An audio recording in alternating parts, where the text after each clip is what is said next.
Hello guys, I'm Stephanie. This is going to be my portfolio critique presentation today. Thank you guys for coming to this one here. So to start off, a little bit about me and my CRT journey. I feel like it's getting less and less common now to not start up as a CRT major, but I came in as a freshman as a biochem major in the pre-med track. But mainly because I felt like I was being pressured by so many people that a woman cannot be an engineer, and that's what I really wanted to do. So then I found out that Barry had an engineering program. So I switched over when I took intro engineering with Dr. Lindsay, loved the class. And so I was like, yep, this is what I want to do. So I added dual degree, but dual degree in biochem was a lot of work. So I was really stressed out a lot of the times. So then I met a lot of CRT people in the intro to engineering class. I remember really the main person who made me actually sign up for a CRT course was Hunter Whitaker. I remember him talking to me in summer that he was like, oh my gosh, CRT is super cool. He told us mainly about 101. And what really caught me was he said, you learn everything from coding to sewing to welding. And I was like, what kind of major is that? So that really intrigued me. And so in the next spring, I signed up for Chris's 103 class and I fell in love with it. So I switched over to CRT, dropped biochem, but having to do still dual degree engineering. Calculus really killed me. So I was like, yeah, nope, dropped it. And then I became CRT and education junior year. I'm not doing that anymore. Not that I didn't love it, because I fell in love with teaching. I really did love it, but it was just a lot of work. So I was like, you know what? Nah, let's not do this. I'll wait till later. And then senior year, I tried adding a chem minor, which I only had 3 classes left to complete it. Currently, I had 1 class left, but having to juggle that with capstone and advanced prototyping was not really a good combination. So I decided to drop it. So now I'm just a CRT. Sounds crazy, a lot of those different changes, but that's helped me shape me who I am today and my journey here. So along with that, during my time here at Hackberry, especially after becoming a lab assistant, I have developed so many different skills. My favorite ones listed up here: 3D modeling and 3D printing. My favorite tool in the lab is 3D printers because they're just you can do so much with it, so much creativity, and fusion. Love fusion so much. Like you can just literally do anything, and as long as you have a big enough 3D printer, like you can make it come to life. And so hardware design as well, especially now that I've taken advanced prototyping, I have really come to love like all the hardware design. Started getting into it with Chris's CSC 235 class. Loved that class. A lot of complicated stuff, but it really led me to like I actually really love doing this, like doing schematics and wiring and stuff like that. And the tool that I feel like is a little overlooked at sometimes is laser cutting. I love it as like a very like fast prototyping tool. You can make any like thought that you have and just bring it to life by just like modeling it and then just bringing it over to a laser and doing that. So with all that in mind, that leads me to my theme throughout here at Hackberry, which is using 3D modeling and hardware design to personalize experiences.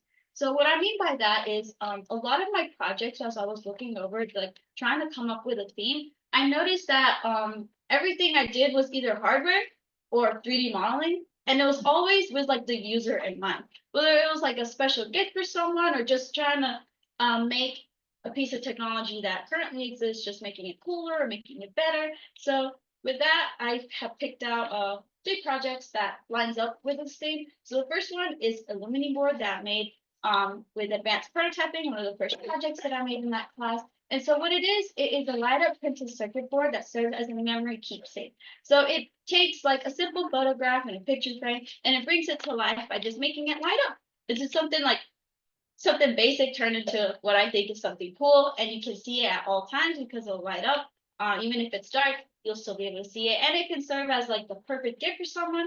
So that has like the user in mind. Is like, this is for someone else. This is for like to bring happiness to someone. So in my case, this was a gift for my fiance. It's back there right now.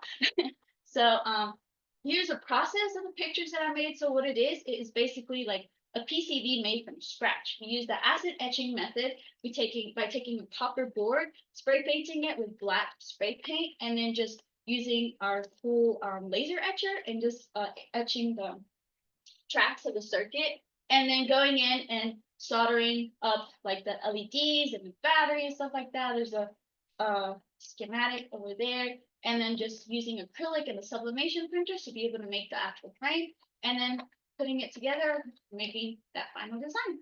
So again, this fits with my my theme because it is centered around the user.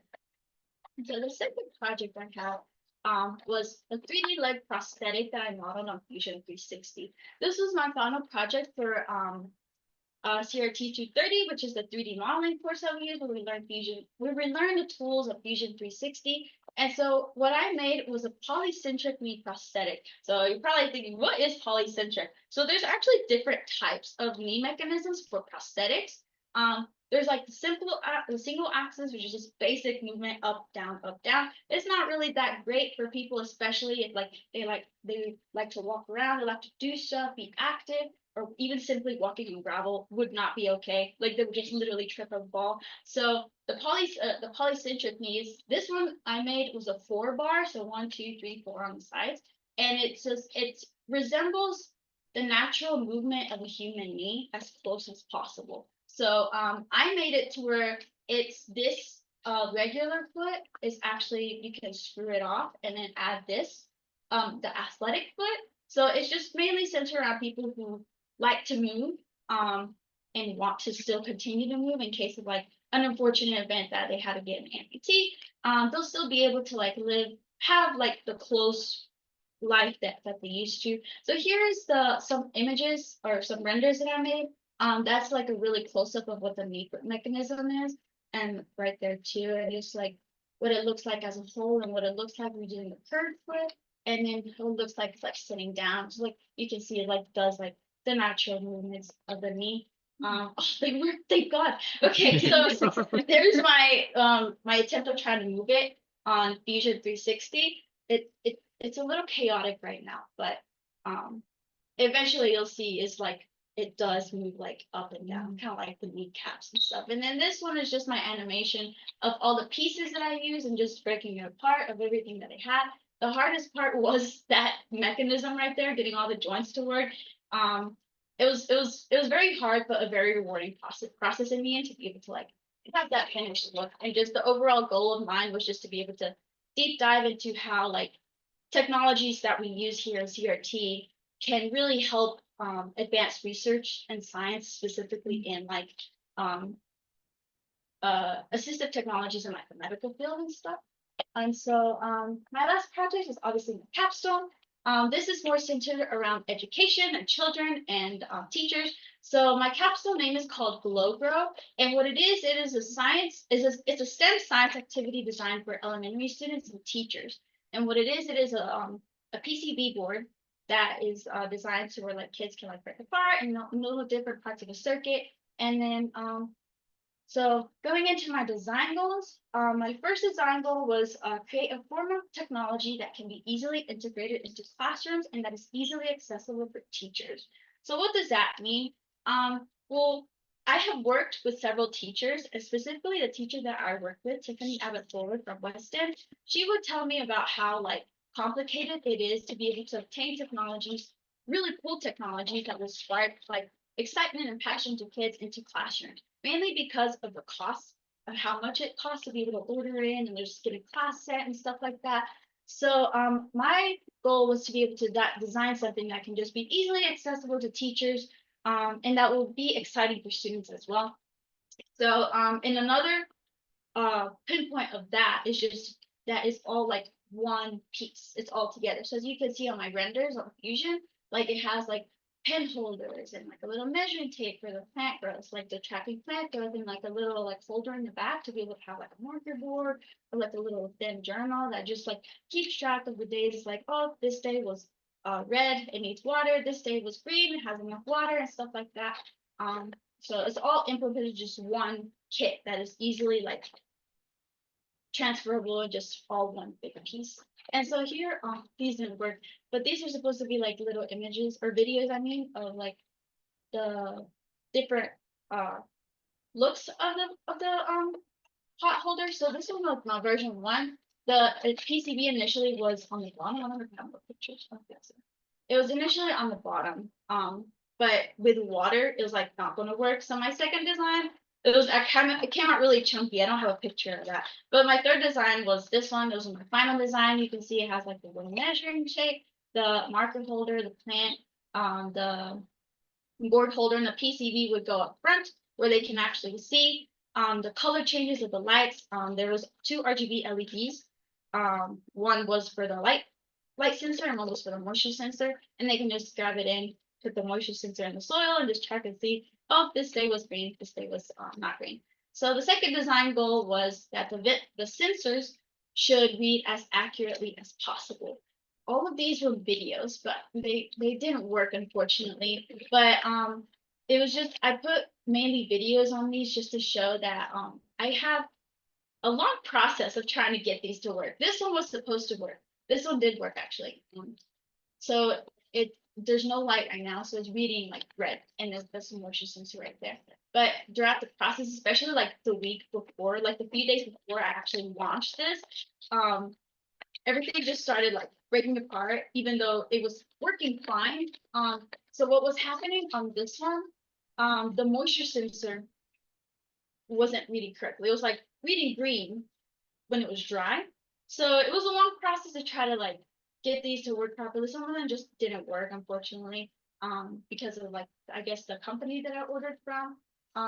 And so there's a process as well. As you can, I did mini all-nighters that week, and I did battery packs so it can all be transferred so I don't look like a power cord or stuff like that. And so that's me crashing out that week because it was just not working. But then eventually it did work, so it came out really good. And so my last design goal was just to implement everything to where it's good, that complies with the Georgia standard. So I wasn't able to teach fifth grade. I taught fourth grade, but it was centered on fifth grade standards because in fifth grade they're going to be learning about circuits. So here's some like pictures of my slides, what we did on day one. So we learned about circuits, and I basically did like little vocabulary slides of like all the terminology that we were going to be using, and try to make it like as visual as possible for them. And then the activity we did that day, we did exploring circuits, which I divided the class in half. Half of us went and did a Play-Doh circuit lab, and then half of us went with Ms. Abbott Fuller and did a make circuit. And that was just with the end goal of for them to be able to understand what it means opening, closing a circuit and stuff like that, and just the flow of circuit and the comparing the two. And day two, we did matching the component. I made these worksheets here. This is the edited version. Originally, I had them cut out every single one. I went for 2 weeks. That's why I say originally. And so like that didn't work out too well. And so I pivoted and I edited this one to where it's like each section had like the words that they were supposed to cut out, and then the other sheet was this is what's supposed to cut out and match it to the components. And so in the end, it was just for them to learn what each thing is on like PCB world, and then just like what we know it as. And so day three, we did 3D design on Tinkercad. It was a little complicated, especially when we got to circuits, but they loved the Tinkercad one. They had already done a little bit of Tinkercad before, but they loved this one because I can tell they were just like, oh, I can do whatever I want. So we started off with just like, I was teaching them how to use like the tools, like the cube, the hole, how to connect them together and stuff. And in the end, I had them do a little challenge. First, they had to make a flower with only cubes, kind of like how we did in 101. And then after the 5-minute timer went off, I had them share what they made. And then they went on and did for the next 5 minutes anything they want with all the tools that they had learned how to use. And it went really, really well. They were really excited about this.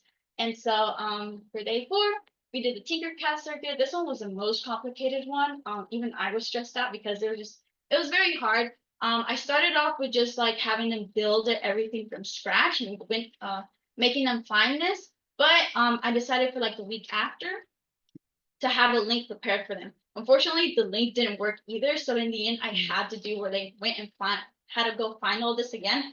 It was a little stressful. They were getting stressed out, but I think it helped that the fact that like mine wasn't working either. They were like, okay, this is okay, that it's okay to fail. I try to emphasize that a lot too. When doing stuff like this, especially like in technology, it is okay to fail. It's not always going to work the first time. So I think that really like reassured them. They were like, okay, this is good, this is good. And so on both weeks at West End, they have a lot of like activities on Fridays that prevents them from coming to class. So I wasn't able to actually complete day 5 on both weeks. But day 5 was just basically a summary of what we did, what we learned, and then just how technology helps us in like science. So like my questions like how does water affect plant growth, since that was this project was based on.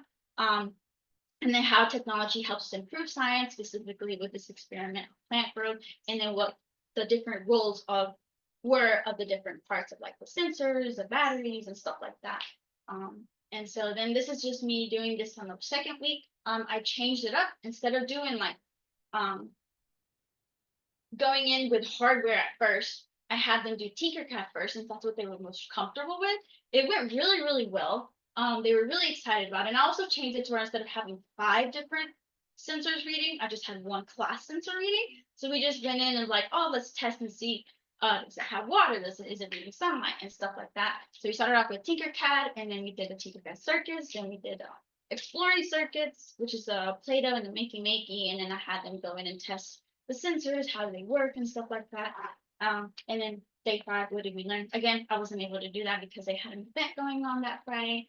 And then, so just like I was mentioning some observations I made, I decided to go from like one class PCB over like a set of 5, which is what I originally went with.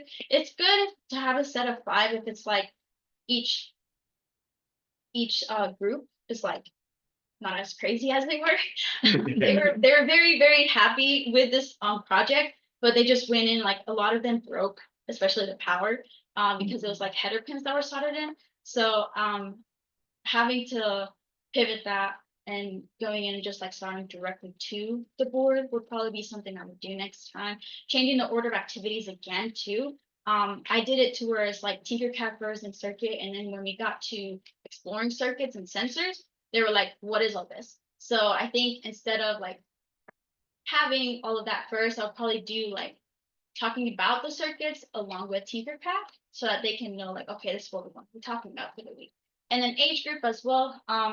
They were a good group of kids, but other than the fact that they've never seen something like that before, so they were like, oh my gosh, let's do this, and they're like trying to go in and just carrying everything apart. But you know, that happens. So, and just the impact it had on students and the teacher. I was very sad that last day that I left because like, you know, I really enjoyed doing this. I got a lot of praise from Miss Abbott Bullock. She was like, this is awesome. I love this. I want to keep one of these. And then the students, I had like 3 students come up to me after and they're like, thank you for doing this. We had so much fun. I was like, oh, my heart.